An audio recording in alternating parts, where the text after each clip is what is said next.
ቀጥሎ ከቀረቡት 5 እስላማዊ ጥያቄዎች 5ቱንም ማግኘት ትችላላችሁ። በአሳ ነባሪ የተዋጡት ነብይ ማን ናቸው? ትክክለኛው መልስ ዩኑስ አለይሂ ሰላም። የሞተ ሰውን ህይወት በመመለስ ተአምር ያሳየው ነብይ ማን ነው?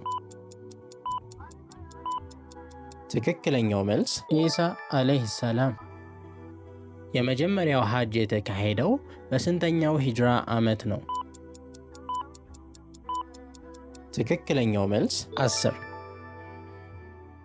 በናይል ወንዝ ላይ እናታቸው የጣለቻቸው ነብይ ማን ናቸው? ትክክለኛው መልስ ሙሳ አለይሂ ሰላም። የመጨረሻውን ጥያቄ መልስ ኮመንት ላይ ይጻፉ። ነቢዩላህ ሁድ የተላኩት ወደ የትኛው ህዝብ ነበር?